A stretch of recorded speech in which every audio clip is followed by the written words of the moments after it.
We get it. You want to acquire the cars consumers want. You want top dollar for every one of those sales. Carfax can help with that. Only Carfax has the most accident info, damage info, and service info. Critical information you need to acquire the right cars. The info you need to provide transparency and build trust with your customers. No one has as much accident, damage, and service info as Carfax. Go to CarfaxOnline.com to make sure you have access to the most info out there.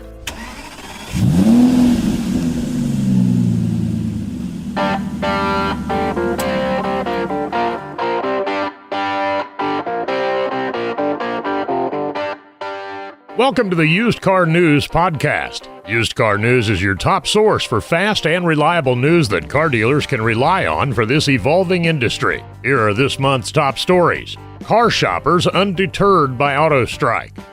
Wholesale auto prices see seasonal dip. And charging station safety issues hinder EVs.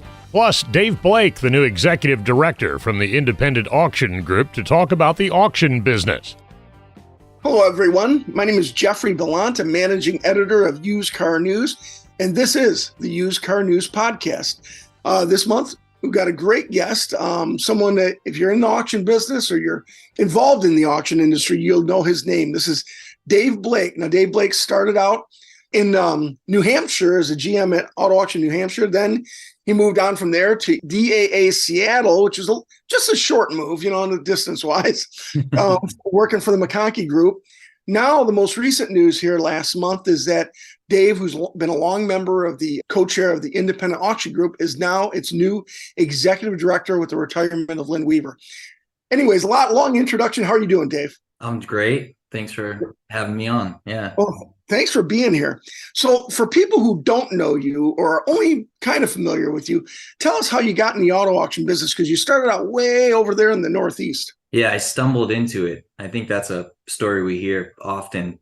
At the time, I was working a few different jobs because I had found out that my girlfriend at the time was pregnant with my son. And, life was, 21-year-old kid, working several different jobs, was always on the maintenance side, janitorial types of jobs, and working at a gas station pumping gas. I was always around cars. I loved cars as a teenager, working around them, working on them, going to the racetracks and things. So my career in the auto business started before I even knew that that's what it was going to be. And I saw this, there was this auction that was opening around that time, and trying to consolidate the amount of time I spent working. There was a better paying job looking for a janitor, maintenance guy at this auto auction. Especially with a little one on the way. That's yeah. It was interesting about that story is I moved out of my dad's house into our first home. It was a mobile home, and we prepared it, and it was, everything was fresh carpet and fresh paint. It was just so beautiful. We were working on it for several months. We moved in there on a Sunday. I started working at the auction on Monday, and my son was born Wednesday. So, I was like, before that, I was a concert goer with hanging out with the buddies, and all of a sudden living at dad's house, and all of a sudden life changed real fast. So it was one of the best things that ever happened. So the DeLuca is where I cut my teeth, and Bill DeLuca was my first mentor, and learned so much from him, business and management and the industry. He took a liking to me early and provided a lot of opportunity. I was the second employee there. Wow. So I was there, started in November, and then the first auction was in January. And this is Auto Auction New Hampshire. What year was this? This was the first auction was in 95, so it was November of 94. Gotcha. And they were in the auto industry for years. They retail dealerships and the floor plan business with auto use, banking business, real estate. And, just being a young guy and working hard and trying to build good relationships. And Billy took a liking to me and just carved a path and spent time with me and provided me these opportunities to move up through the auction business. And one of the things that we had done early is we had gone to a convention together, and it was the first time we went to an NAAA convention. We really didn't know what we were doing. Up early, have a coffee, let's go to these meetings. And the first meeting we went into was an Easter chapter meeting, and who was sitting at the end of the table was Lynn Weaver. So we don't even know if we're supposed to go in. Opens up the door. We walk in. I don't know. By this time, I'm probably 23, 24 years old. Wow. I went from the maintenance position to, up to check-in. They said, you want to check in some cars? I said, sure. What is that? They had hired a GM from another auction down south so that they could learn the auction business. They're brilliant business people. So, from a strategy standpoint, they had a real good idea of what they wanted to do on this property, but nobody had, background in servicing the auction business from the auction side. And, that just slowly through all of those different positions, it brought me to the opportunity to be a GM at 30. And so by that time I figured out how to get involved by putting my hand up when they asked for volunteer on the chapter and chapter president. And, after the opportunity presented itself and I received the GM position, I was shocked actually, because I couldn't believe it, right? High school kid, really don't have any college. Fortunately for Billy and his family, they saw something in me, and just developed what they had to work with.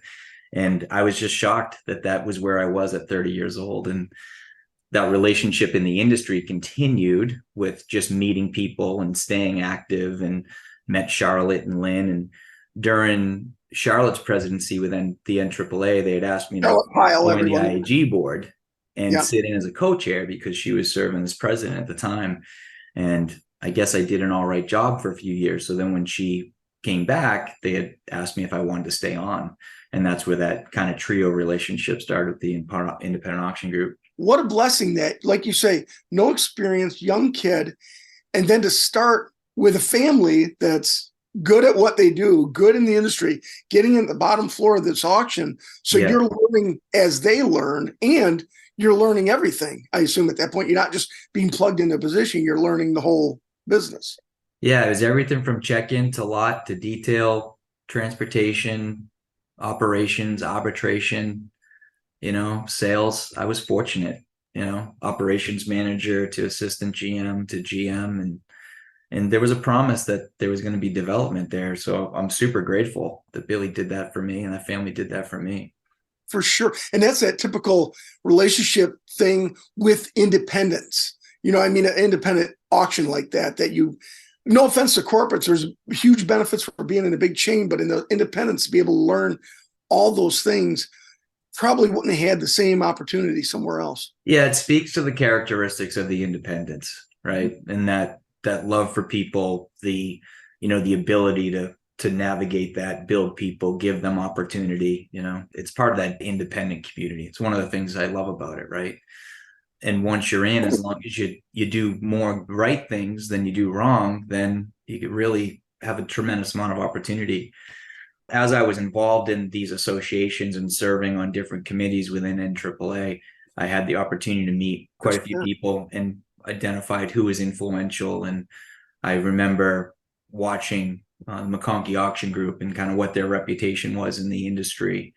And our auction was a part of ServNet. So there was a deeper, kind of more intimate understanding of those particular folks and how they navigate the business. And I got a call one day about this auction opening up in Seattle. I was I was 40 years old. I was thinking about, am I lifelong here at AA&E, which would have been wonderful. I miss them to this day.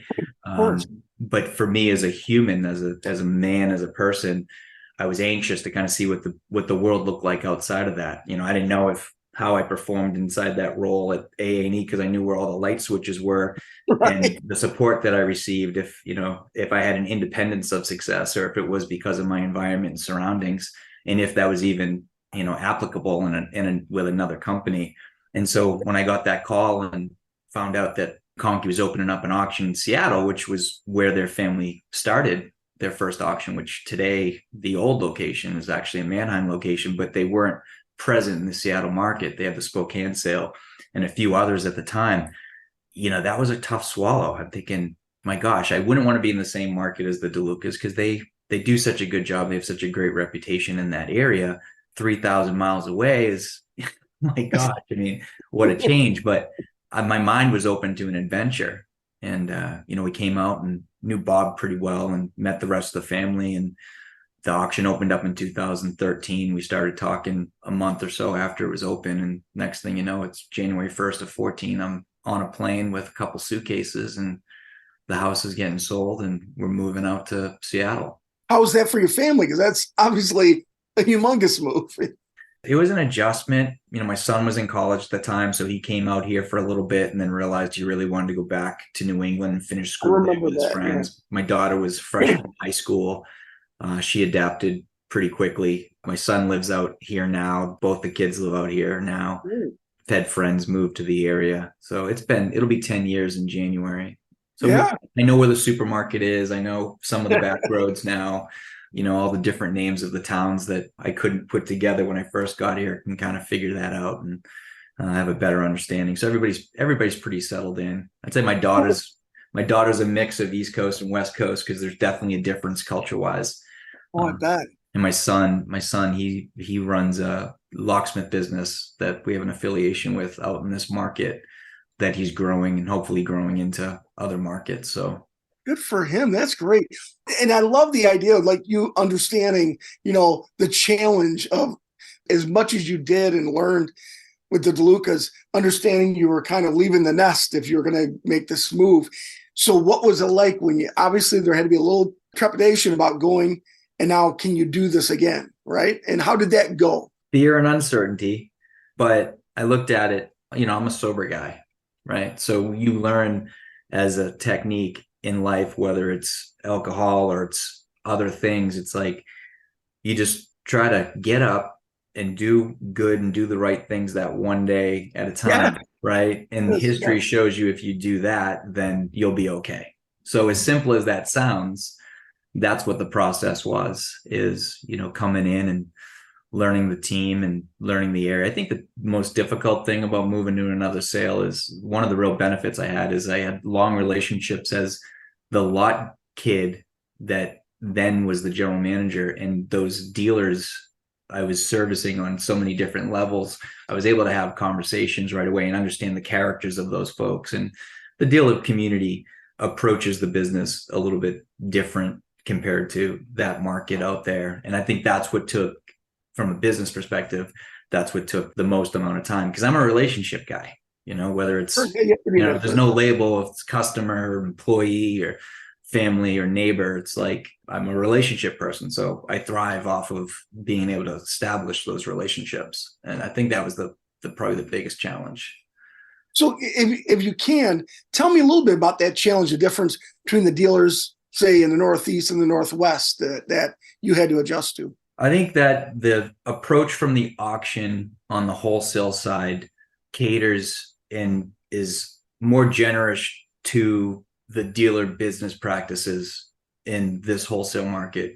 And you can think about it in the way of the directness from somebody in New England, right? It's just like there's a directness. You're going to know what they're thinking. No is no. But people play by that understanding, right? Yeah. There is a much more of a negotiation type of collaborative. We're both in this kind of deal together on the West Coast, and there's an expectation to approach it that way. Was that a huge adjustment for you, or what's more natural to you? I assume growing up in the Northeast would be more natural, or no?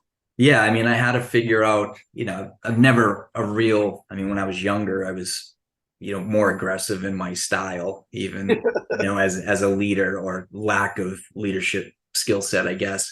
It seemed to work for me, but I was most interested in developing that style, aligning my leadership style and what I want, how I wanted to approach things with what the McConkey Auction Group spends time on from a servant leadership culture standpoint. I knew that would stretch me and that I would grow as a leader in my approach. And that's exactly what happened. So it was humbling, right? A lot of the time. And there's been a tremendous amount of personal growth with that process, because I just geek out about the leadership piece of it, right? Like there's so many, right? You can be an effective leader, but also maybe not respected in the regard of from, people that you are leading with the wrong approach, right? You can get the result a couple different ways, but to me, the lasting result is one where it's healthy and it's positive. It's transparency of love and support and, things of that nature. That's the thing. You went from the Northeast, but you had the area where these guys have been around. They're from that area. They've been around a long time, so you get to learn from them. Then you go to the McConkey, and you're really in the same situation, totally different, but you got a family that's been around for a long time, so they know the culture. And boy, that servant leadership, boy, you hear that from McConkey a lot. So that's excellent. So it seems like you're expanding. You know what I mean? You're learning and growing as you do that, I would assume. That was a big part of the attraction. For me, from a personal development perspective, Bill DeLuca was always supportive of, me going to different programs like Dale Carnegie and things of that nature and bringing that into the business. McConkey aligned with principles and things like that and how he approached the business and they approached the business. So I knew that there would be an education and a development within that process for me as an individual, right? Both successful cultures and how they approach the dealer community, just a difference in style, For sure, yeah. Which is as much regional, I guess, as anything, right? It totally is regional. Yeah. It's totally regional. Excellent. So now, okay, you're comfortable, you're at DA Seattle, and you mentioned I want to go back to connect to the IAJ, the Independent Auction Group. You talked about early on, you were about raising your hand and volunteering. Kind of tell me about that process. Why would you, especially when I think of the Northeast, I think, yeah, you're blunt and all this stuff, and do you volunteer? So what was it about the volunteering or getting involved that appealed to you? For me, there's always been this kind of moving of the target forward, right? It's development, it's influence. I didn't know where those pieces would take me, but a lot of it was a deeper understanding of the industry. And Bob says all the time is, staying relevant. In order to stay relevant, you need to be able to understand what the climate and the change in the environment and what's available. So that deeper seat at the table in relationship with the association gives you that inside, right? It's like the difference of going and watching or, participating at a deeper level. I guess it was to grow my career, but I never really thought about it that way. I think that just happened through the process of involvement. There wasn't a strategic plan to do so, but I was attracted to being able to influence the direction in which the industry, a small piece of it, be a part of that community. And I was going to say, yeah, going and watching as opposed to participating, obviously that makes all the difference. And again, I've seen you as a co-chair of that. And you talked about how you got involved in the first place when Charlotte was president of NAAA. So you're in IAGA and the co-chair. What did you learn as part of that group during your time as just on the board? I learned that, that tenacity, flexibility, accountability, skin in the game, the grit, the localized decision-making, the characteristics that I experienced at AA&E as an independent was shared characteristics throughout the independent community, right? And there's a great opportunity with independents to adjust in any way that they feel that's appropriate to stay competitive, right? I love being in that group. I love being a part of and supporting that independent reputation, that independent approach to business. All parts make up the entire industry, but the leg of the independence just has characteristics like the ones that I just explained. Sure. And it's got to be great to be able to have that group, becoming a part of the NAAA, that whole event, not just acknowledging the independence, all that, but actually being an involved part of that whole situation. Yeah, I think to understand the independence a little bit, and I've been doing this now 30 years, and there was a point within the last few years that I thought, that would be a really great transitional piece for me, is to be able to, have that position when Lynn was ready for that. Right. So there was a little bit of that thought process inside my mind, and then the timing had just come into play where it just worked out really good for what McConkey is looking like as a generational change for the future, and with a shift for the independents. It kind of all came together, which I think that's the way my life works all the time anyway. Yeah. Is, if it's uncomfortable, it doesn't mean that it's bad. And if there's fear and uncertainty surrounding it, that's normal. But those are the spaces that I personally thrive in. And I think that growth and that opportunity. I get excited about being a part of serving the independents. And I think that with how hard they work and this ever changing and evolving industry, there's a lot we can bring to them as far as organizing and how we service them, what we provide that group. Let me go there for a second. If you thought about, I know you're just now in that position, but is there something that you thought, if you sat back and thought, boy, if I had this position, maybe this is the direction I want to go, or this is the project, or something, some sort of project that you'd like to take to the IAG? Yeah, probably like 12 pages worth of brainstorming. I mean, a lot of it is listening to the needs, right? Like as a director, I'm serving the members. Right. So right. I need to listen to them. And the independents are influenced by 20%, I'd say, of that independent community, of the members. So what'll be one thing that'll be really important to me, and I believe the group believes this too, is defining what an independent is, right? Like what that group is, and identifying the members that should be a part of that group, or at least making it available to them, and then encouraging a deeper voluntary involvement outside. I mean, so grateful for the 20% of the independents that really influence the approach forward and, the progression and the strategy.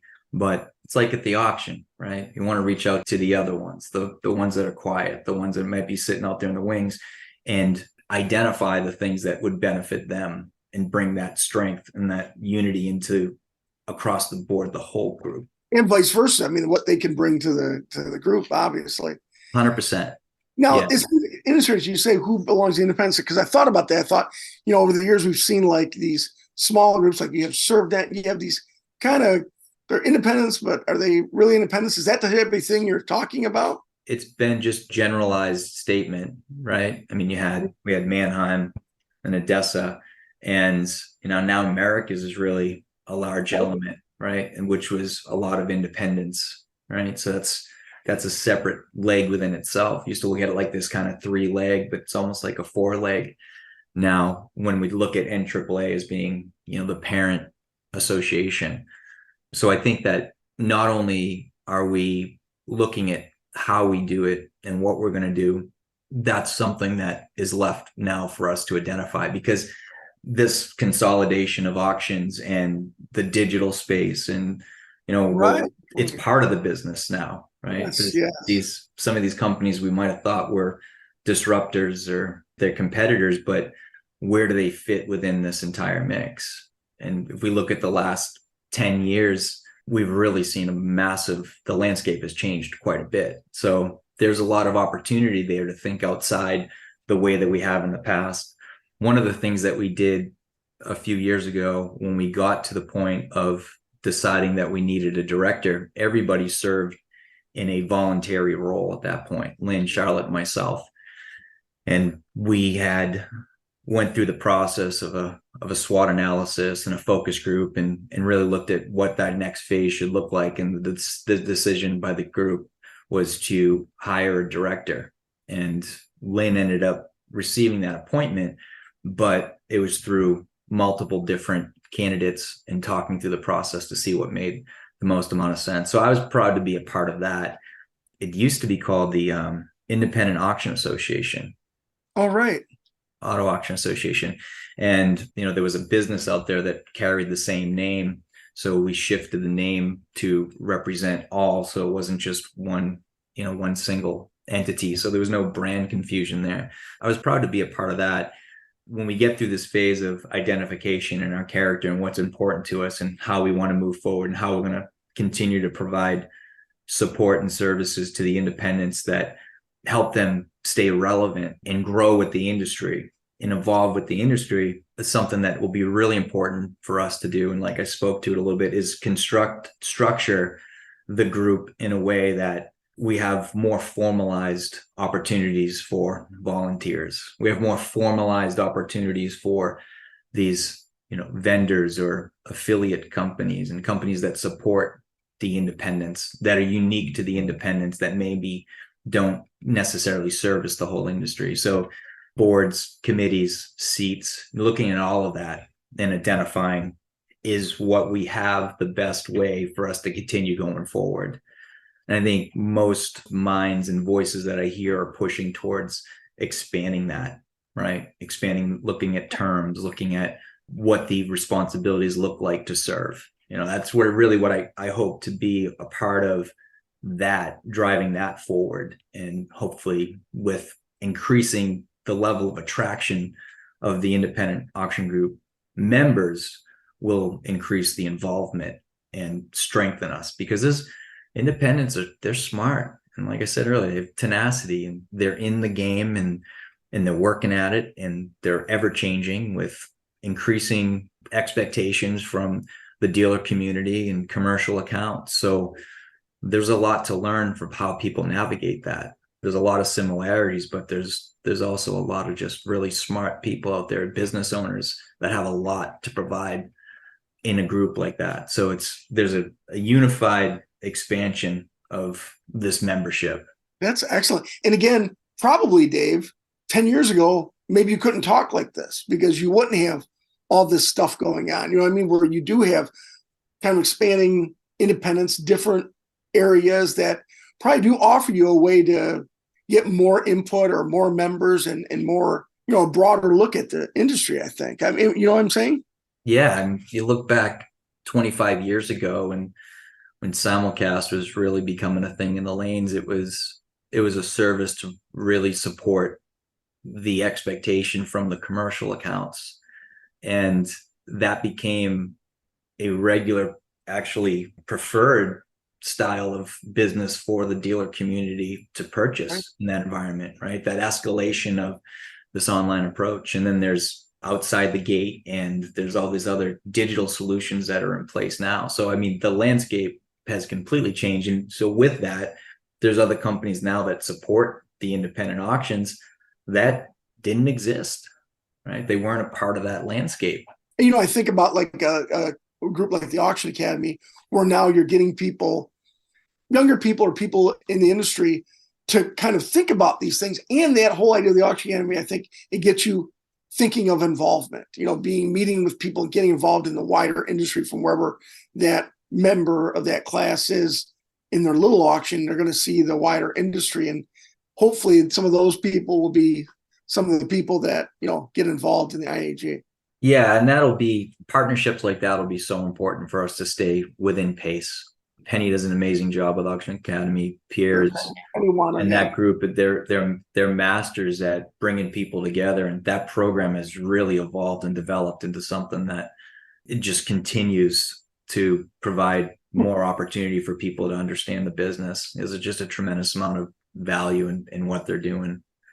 And as you say now, the timing now going up to your other role still, the timing, of course, with Mag leaving Las Vegas, and now I see Joe Lamons is basically replacing you as DA or general manager at DAA Seattle.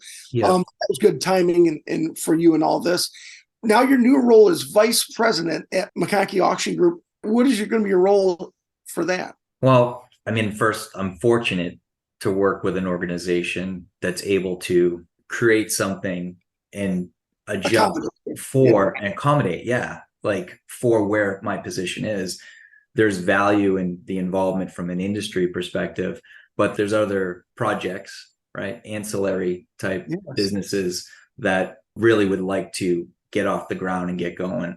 So there'll be more to come there, but the company's been very supportive of and accommodating so that I can fulfill, in a proper way, the expectations of the independent group. So that has been priority from the company and priority for me.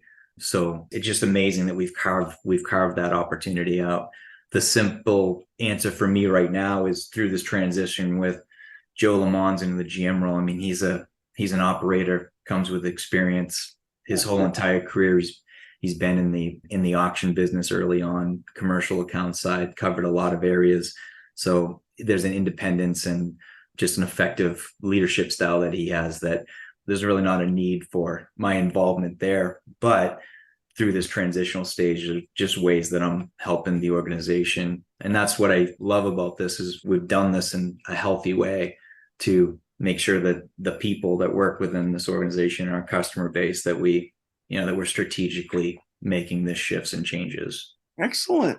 Boy, excellent. It's great. I mean, it sounds like it's a great career, and you're not, you're almost like starting all over again. So anything else you want people to know? Maybe people who are interested in the IAG want to know more about it.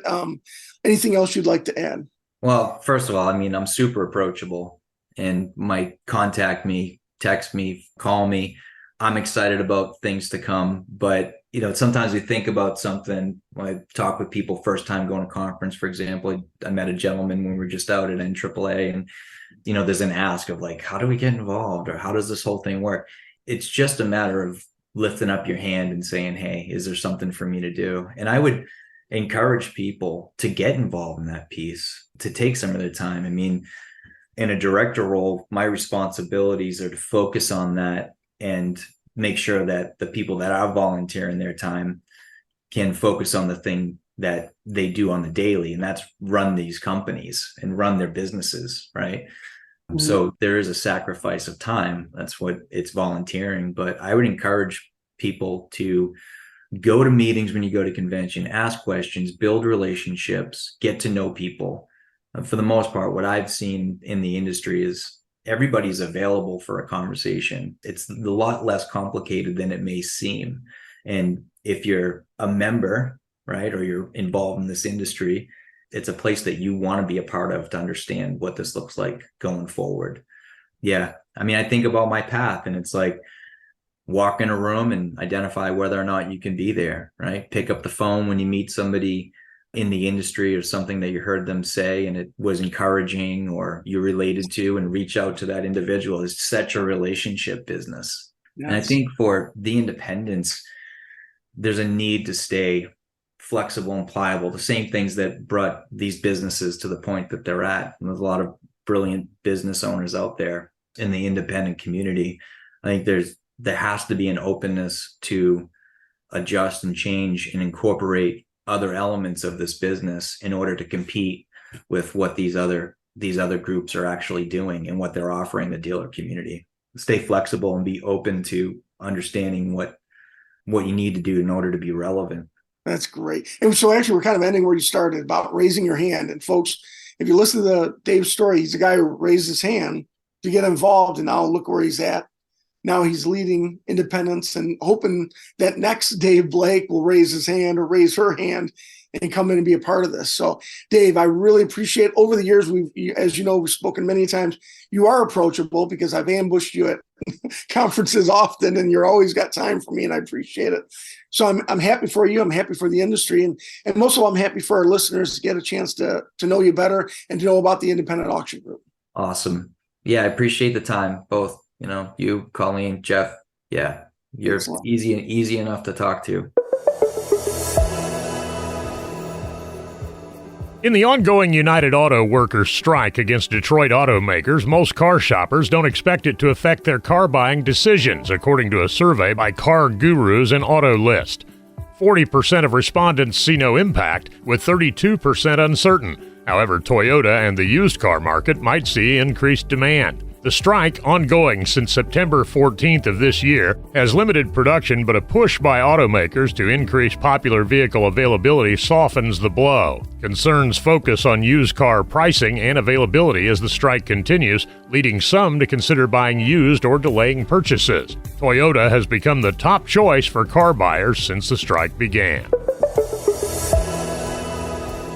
Average wholesale used vehicle prices rose for the second consecutive month in September, but have fallen thus far in October and seem to be reflecting their typical seasonal decline as the holidays approach, despite the UAW strike, according to ADESA Chief Economist Tom Contos. Total retail used vehicle sales and certified pre-owned or CPO sales were strong in September as consumers continued to seek more affordable vehicles in light of high inflation and interest rates. According to ADESA U.S. Analytical Services monthly analysis of auction industry used vehicle prices by vehicle model class, wholesale prices in September averaged $15,171, up 1.7% compared to August, down 2.7% relative to September of 22, and up 36.6% versus pre-pandemic September of 2019.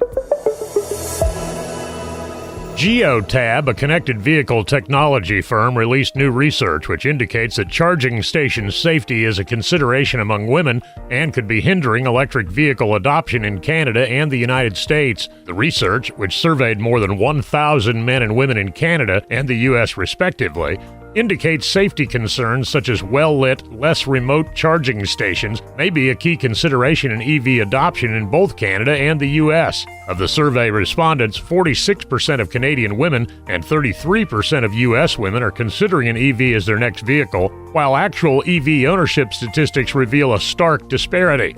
In Canada, men account for 74% of EV owners, and in the U.S., 72% of EV owners are men, indicating there are barriers for women in embracing EVs. Geotab's research established a compelling correlation between safety concerns surrounding charging location and EV ownership, revealing notable gaps between the intent to purchase and actual adoption.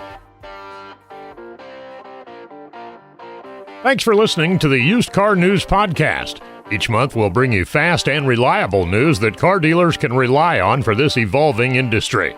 This podcast is a production of the BG Ad Group. Make sure to share us on social media and like and follow wherever you get your podcasts. We get it. You want to acquire the cars consumers want. You want top dollar for every one of those sales. Carfax can help with that. Only Carfax has the most accident info, damage info, and service info. Critical information you need to acquire the right cars. The info you need to provide transparency and build trust with your customers. No one has as much accident, damage, and service info as Carfax. Go to CarfaxOnline.com to make sure you have access to the most info out there. Want to save up to 80% on steep new tire prices? Premium used tires, like used cars, are a safe and affordable option when purchased from reputable sellers like Champ Tires. With more than 40,000 tires in stock, all you need to do is go to champtires.com to find the exact size, brand, and model and tread depth you need. Every tire is inspected and air tested, and shipping is free.